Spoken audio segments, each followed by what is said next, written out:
The music was loud, but the silence that followed Chidera's first step was louder. It was the kind of quiet that happens when a person's brain cannot understand what their eyes are seeing. At the top of the curved marble stairs, Chidera stood perfectly still. Below her, the Moretti Winter Gala was a sea of black suits and expensive silk, but all movement stopped. The sound of 100 crystal glasses hitting the floor wouldn't have been as noisy as this sudden, heavy piece. Bianca Moretti stood near the center of the room, her mouth frozen in a half-smile. She had invited her lowly assistant here to laugh at her. She expected Chidera to show up in a cheap, wrinkled dress that smelled of a bargain store. Instead, she saw a queen. Chidera's skin glowed like rich mahogany under the bright chandeliers. She wore a silver-white gown that shimmered like liquid moonlight. Every step she took made the thousands of tiny glass beads on her dress dance and catch the light. It was not just a dress, it was armor. Around her neck, the diamonds from her father's secret vault sparkled with a dangerous fire. She did not smile. She did not look nervous. Her face was calm and steady, carrying a quiet power that made the mafia bosses in the room feel small. She looked straight ahead, her eyes filled with a deep, hidden history. For months, she had been invisible, scrubbing floors and taking insults. But as she began her slow walk down the stairs, the room realized the truth. The girl they had treated like a ghost was actually the only person in the room who truly mattered. 7 months ago, the world was a very different place for Chidera. Before the silver dress and the sparkling diamonds, there was only the grey dust of the office and the heavy smell of Bianca Moretti's expensive perfume. Every morning began the same way. Chidera would stand in the cold shadows of a New York subway station, blending into the crowd of tired workers. She made herself small. She wore plain sweaters and kept her head down, hiding the regal grace that lived in her bones. In Bianca's world, Chidera was not a person, she was a tool. Her days were filled with the small, stinging tasks that Bianca thought were beneath her. Chidera spent hours at the dry cleaners, arguing over tiny spots on silk scarves that Bianca had barely worn. She carried heavy bags of shopping through the rain while Bianca complained that the weather was ruining her mood. "Chidera, my coffee is lukewarm," Bianca would snap, not even looking up from her phone. "And did you finish organizing my closet? The shoes must be sorted by heel height. Try to use your brain for once." Chidera would simply nod and say, "Yes, Mrs. Moretti." Inside, Chidera was a vault of secrets. While she was scrubbing coffee stains and filing papers, she was thinking of Lagos. She remembered her father's voice, deep and steady like the ocean. She remembered the way people would bow when he entered a room, not because they were afraid, but because they respected the man who could solve any problem with a single phone call. He was a king of trade, a man who moved diamonds like they were grains of sand. But her father had told her to run when the shadows grew too long. To stay safe, she had to become a ghost. For 7 long months, she lived in a tiny apartment with a leaky faucet and a bed that creaked. She ate simple meals and saved every penny. She let Bianca call her stupid. She let the other assistants whisper about her plain clothes and her quiet ways. The hardest part was the insults. Bianca loved to find new ways to make Chidera feel worthless. She would laugh at Chidera's hands, calling them rough from work. She would talk about her charity work in front of guests, pointing at Chidera as if she were a broken toy she had rescued from the trash. Chidera took it all. She tucked every insult into a dark corner of her mind, keeping them like stones in a pocket. She knew that the more Bianca underestimated her, the safer she was. But a cage is still a cage, even if you choose to lock the door yourself. Every time she ironed one of Bianca's dresses, Chidera felt the fire of her true life burning under her skin. She was a lioness pretending to be a house cat. She was a princess playing the part of a beggar. She was waiting for the right moment to stop being invisible. She was waiting for the one mistake Bianca would eventually make, the mistake of thinking that Chidera had no power at all. For 7 months, she waited in the dark, watching the clock and counting the days until she could finally breathe again. The invitation sat on Chidera's small kitchen table, looking like a piece of broken glass. Bianca's laughter still echoed in her ears. Chidera looked around her tiny apartment. The walls were thin, and the light from the street lamp outside flickered. She looked at her hands, still red from a day of washing Bianca's delicate silk scarves. For 7 months, she had tried to be no one. She had tried to live a life that did not belong to her. But Bianca had pushed too hard, and the cage had finally broken. Chidera walked to her closet and reached for a loose floorboard in the back. Her heart hammered against her ribs like a trapped bird. Under the wood was a small, black box. Inside was a phone that had not been turned on in a very long time. It was an old model, but it was encrypted and safe. This was the emergency line. It was the one thing she had promised her father she would never use unless her life was in danger. She sat on the edge of her creaky bed and pressed the power button. The screen glowed, a bright blue light in the dark room. Her fingers trembled as she typed in a long string of numbers. She knew this number by heart, though she had tried to forget it. It was a bridge back to a world of heat, gold, and power. It was a bridge back to Lagos. She pressed the call button and held the phone to her ear. The line crackled with static. For a few seconds, there was only the sound of the ocean crossing thousands of miles. Then, the line picked up. There was no hello. There was only a deep, heavy silence on the other end, the kind of silence that belonged to a man who knew exactly who was calling. "It is time," Chidera said. Her voice did not shake. It was the voice of the girl who used to sit at the right hand of a king. "We have been waiting, princess," a man replied. His voice was like gravel and honey. It was her father's oldest friend, the man who kept the keys to the empire. "We thought you had forgotten us." "I could never forget," Chidera whispered, looking at the cheap, plastic invitation on her table. "I am being invited to a den of wolves. They think I am a sheep. They want to see me fail in front of the whole city." The man on the other side laughed, a low, rumbling sound. "Then we shall remind them what happens when they invite a lion to the table. What do you need?" "I need the silver dress," Chidera said, her eyes turning cold and sharp. "The one made of moonlight and glass. And I need the Sahara diamonds. Not the small ones. I need the ones that carry my father's mark. I need to walk into that room and make the air stop." "It will be done," the man said. "A car will arrive in 18 hours. Everything you need will be inside. Do not be afraid, Chidera. The world has been too quiet without you." She ended the call and set the phone down. The room felt different now. The leaky faucet and the thin walls didn't seem to matter anymore. Chidera stood up and walked to the window. She looked out at the New York skyline, her reflection staring back at her. The ghost was gone. In her place stood a woman who was ready to take back everything that had been stolen. The call was made. The wheels were turning. And in 2 days, Bianca Moretti would realize that she had made the biggest mistake of her life. 18 hours later, the world outside Chidera's apartment changed. A long, black car pulled up to the curb, looking like a dark shark in a shallow pond. 4 people stepped out. They did not look like normal delivery workers. They moved with a quiet, military speed. They carried heavy, black cases that looked strong enough to survive a fire. Chidera opened her door before they even knocked. She didn't need to ask who they were. The leader was a woman with sharp eyes and silver hair. She bowed her head slightly. "Your father's house sends its regards," she said. They walked into the tiny studio apartment, and suddenly, the small room felt crowded with power. They set the cases on her creaky bed and began to unzip the first one. The silver-white gown came out like a living thing. As the fabric hit the light of the single bulb in the ceiling, it seemed to glow from within. It was made of silk so fine it felt like water, and thousands of hand-stitched beads ran down the sides like frozen rain. This was the dress that had been locked away for a decade. It was worth $2 million, not just because of the jewels, but because of the history it carried.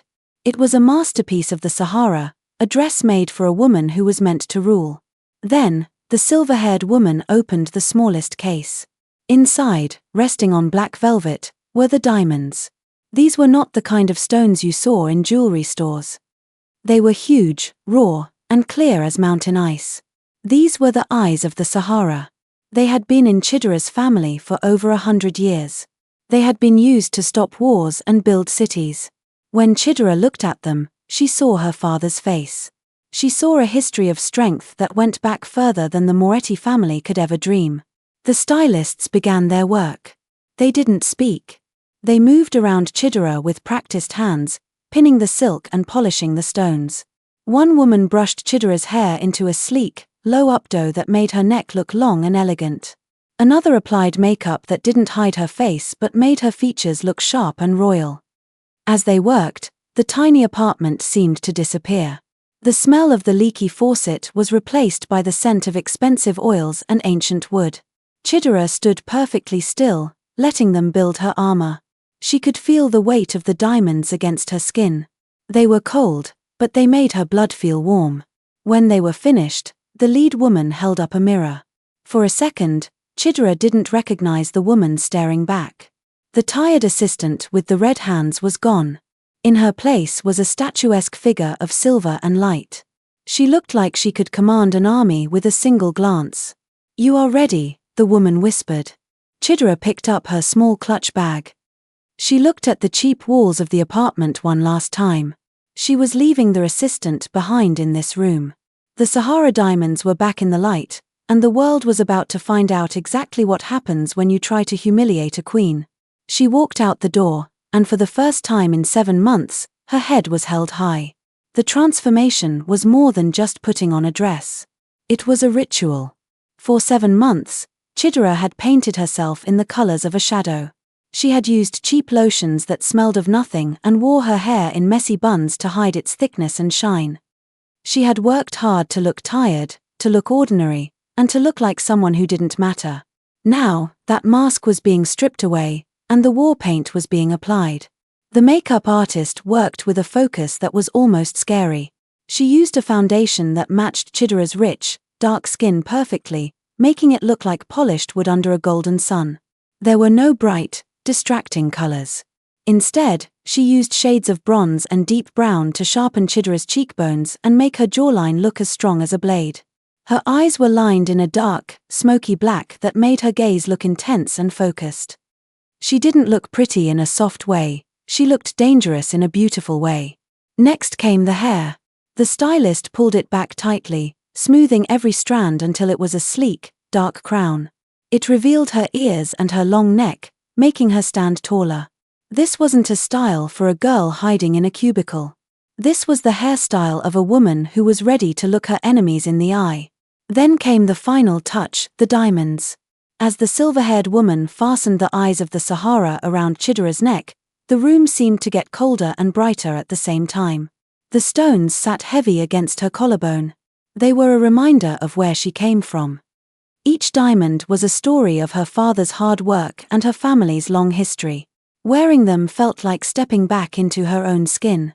Chidera stood in front of the full-length mirror. She practiced her invisible face one last time, the slumped shoulders and the shy eyes. Then, she let it go. She pulled her shoulders back and lifted her chin. She watched her reflection change. The girl who took orders was gone. The girl who let Bianca Moretti call her names had vanished. Looking back at her was a woman who commanded the air around her. She looked like she owned the floor she stood on and the sky above it. The silver-white gown clung to her like a second skin, glowing with a light that seemed to come from her own heart. She realized then that she hadn't just put on expensive clothes. She had reclaimed her soul. She was no longer a ghost in a mafia house. She was the unforgettable heir to a throne of diamonds, and she was ready for war. The heavy doors of the ballroom swung open, and the world seemed to stop spinning. Chidera stood at the top of the marble stairs, looking down at the crowd. For 7 months, these people had walked past her as if she were made of glass. They had handed her their dirty coats and told her to fetch their drinks. Now, the glass had turned into a mirror, and they didn't like what they saw. As she began her walk down the stairs, the sound of the party died. The violins kept playing, but no one was listening. Every head turned. Every conversation broke in the middle of a word. The silver-white dress moved around her legs like a shimmering cloud. With every step, the beads caught the light of the chandeliers, sending bright flashes across the walls. It looked like she was walking on water. Bianca Moretti was standing near the bar, holding a glass of champagne.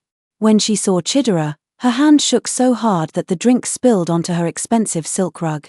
Her face turned a strange, sickly white. She looked like she was seeing a ghost, but a ghost that was more beautiful and powerful than she could ever be. She tried to say something, but her throat was too tight. But it was Lorenzo Moretti, the big boss, who reacted the most. He was a man who was never surprised. He had spent his whole life watching people and learning their secrets. He stood next to his wife, his eyes narrowed as he watched the woman in silver descend. At first, he looked angry that a stranger had stolen the spotlight. Then, his eyes moved to her neck. He saw the eyes of the Sahara diamonds. He saw the way the stones were cut, a specific, ancient style that belonged to only one family in the world. His face changed instantly. The anger vanished, replaced by a deep, cold fear. He remembered the stories of the merchant from Lagos. He remembered the man who had vanished years ago, leaving behind a legacy that even the mafia feared to touch. Lorenzo looked at Chidera's face. He saw the sharp jawline and the calm, steady eyes of the man he had once tried to cheat. He realized that this was not just a guest. This was the daughter of the man who held the keys to his family's wealth. He realized that for months, he had been paying a queen $15 an hour to sort his mail and book his flights. Chidera reached the bottom of the stairs. The crowd parted for her without a word. She didn't have to push, they simply moved, drawn away by the sheer force of her presence. She walked straight toward the Morettis. She didn't look at the diamonds or the dress. She looked at Bianca, whose eyes were filled with tears of shame. Then she looked at Lorenzo. She didn't say a word, but her silence spoke for her. The invisible girl was gone. The heir had arrived to collect her debt, and the floor beneath the Moretti family was starting to crack. Bianca Moretti could not breathe. The silence in the room was like a weight on her chest. She watched as her husband, a man who feared no one, took a half step back. She saw the guests, people who usually laughed at her jokes and praised her style, staring at Chidera with wide, hungry eyes. The spotlight had been stolen, and Bianca felt herself disappearing. Her ego was a loud, desperate thing. She could not stand to be second, especially to the woman she had spent 7 months treating like a servant. Bianca set her glass down on a passing tray with a sharp clink and forced a laugh. It was a high, thin sound that didn't reach her eyes. "Well, look at this," Bianca cried out, her voice echoing too loudly in the quiet room. She stepped toward Chidera, her high heels clicking like a clock. "I told you to find something pretty, Chidera, but I didn't think you would go this far. Where did you get this costume? Is it from a movie set? Or did you spend your whole year's pay on a rental just to impress us?" A few people near the back chuckled nervously, but most stayed silent. Bianca's face turned a darker shade of red. She reached out, her fingers hooked like claws, as if she wanted to touch the silver fabric and prove it was fake. "It's a bit much, don't you think?" Bianca continued, her voice shaking with anger. "You are my assistant. You're supposed to be holding my coat, not acting like you own the place. Everyone, don't be fooled. She's just a girl from the office who doesn't know her place." Chidera didn't move. She didn't flinch. She stood perfectly still, letting Bianca's words wash over her like rain on stone. She looked at Bianca, not with anger, but with something worse, pity. It was the look a person gives a small, barking dog that doesn't realize it is standing in front of a lion. "Bianca," Chidera said softly. Her voice was low, but it carried to every corner of the ballroom. "You invited me here to humiliate me. You wanted to see me fail so you could feel big. But look around you." Chidera gestured slightly to the room. "You are the only one talking. You are the only one who is afraid. You thought my power came from the clothes you gave me or the job you allowed me to have. You never realized that I was always this person, even when I was cleaning your floor." Lorenzo Moretti finally found his voice. "Bianca, shut up," he hissed, his face pale. He stepped forward and grabbed his wife's arm, pulling her back. He looked at Chidera with eyes that pleaded for mercy. But it was too late. The mask had slipped. Bianca looked around and saw the judgment on the faces of her friends. She saw that her insults had made her look small and weak. Her attempt to reclaim the spotlight had only shown everyone how hollow she truly was. Chidera hadn't raised her hand or her voice, but she had dismantled Bianca's entire world just by standing still. The unmasking was complete. Bianca was no longer the queen of the city, she was just a bully who had finally met someone she couldn't break. The ballroom was as quiet as a church. Lorenzo Moretti stepped away from his sobbing wife and stood before Chidera. His hands were open, a sign that he was not looking for a fight. He knew that the silver-white dress and the glowing diamonds meant his time was up. He had spent his life thinking he was the strongest man in New York, but he was standing in the shadow of a legacy that crossed oceans. Chidera, Lorenzo said, his voice raspy and low. I did not know. If I had known who your father was, I would have treated you like family. We can fix this. We can be partners. Chidera did not move. She let the silence stretch until Lorenzo began to sweat under the bright lights. You did not need to know my father's name to treat me like a human being, Lorenzo, she said. Her voice was calm, but it cut through the air like a cold wind. You treated me poorly because you thought I had no power. That is your mistake, not mine. She stepped closer to him. The guests watched, holding their breath. They were seeing a new sovereign take control of the room without firing a single shot. I am not here for your partnership, Chidera continued. I am here to end the game. I know about the diamond shipments you have been hiding. I know about the debts you owe to the families in Lagos. My father left me more than just jewels, he left me the keys to your entire empire. Lorenzo's face fell. He realized that Chidera had spent the last 7 months as an assistant not just to hide, but to watch. She knew every secret, every lie, and every weak spot in his business. He had given her the keys to his house, and she had used them to learn how to tear it down. What do you want? Lorenzo whispered. He looked like an old man now, his shoulders slumped and his pride gone. A truce, Chidera said. You will leave the diamond trade entirely. You will hand over the names of the people who helped you cheat my father's partners. In return, I will not release the files I have collected. You will keep your life and your house, but you will never step into my world again. You will be a king of nothing. Lorenzo looked at his guests, then at his defeated wife, and finally back at Chidera. He had no choice. He had no leverage left. Every person in the room was already looking at Chidera for direction. The power had moved from his hands to hers as easily as water flowing downhill. I agree, he said, bowing his head. Chidera nodded once. It was a simple movement, but it signaled the end of the Moretti rule. She did not feel happy about his fall, she simply felt the weight of her father's work being settled at last. She turned away from him, her silver train sweeping across the floor. She was no longer a ghost or a servant. She was the one who set the rules now.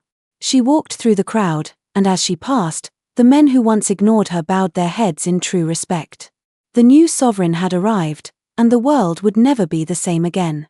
The morning after the gala, the sun rose over New York City in a bright burst of gold. Chidera stood on the wide stone balcony of a penthouse that had once belonged to her father's estate. She was no longer wearing the silver gown or the heavy diamonds. Instead, she wore a simple white robe that felt light against her skin. The air was cold and crisp, but she did not shiver. For the first time in 7 months, her chest did not feel tight. The weight of the world had lifted. Below her, the city was waking up. She could see the tiny yellow taxis crawling through the streets and the grey smoke rising from the buildings. Not long ago, she had been one of the many people down there, rushing to a job where she was hated, trying to stay invisible. She had spent so much time looking at the ground, afraid that someone would see the princess in her eyes. Now, she looked straight at the horizon. The news was already spreading. The Morettis were stepping back, and a new name was being whispered in the boardrooms and the streets, Osei. Her father's name. Chidera reached into the pocket of her robe and pulled out a small, old photograph. It was her father standing in front of his first small shop in Lagos. He had started with nothing but a dream and an honest heart. He had taught her that real power isn't about making people afraid, it is about keeping your word and protecting those who cannot protect themselves. I am home, Papa, she whispered to the wind. She was not going back to her old life of luxury just to sit in a palace. She had already made a plan. She would use the Sahara diamonds and her family's wealth to start a foundation. It would help workers who were treated poorly, just as she had been. She wanted to make sure that the invisible people of the world, the cleaners, the assistants, and the drivers, had a voice that could not be silenced. A quiet knock came from the door behind her. It was the silver-haired woman from the night before. She carried a tray with a simple cup of tea. She didn't bow this time, she simply smiled with the warmth of a long-lost friend. "The world is waiting for you, Chidera. There are many people who want to hear your story." Chidera took the cup and felt the warmth in her hands. She thought about Bianca Moretti, who was probably hiding in shame, and Lorenzo, who was busy signing away his power. She didn't feel angry at them anymore.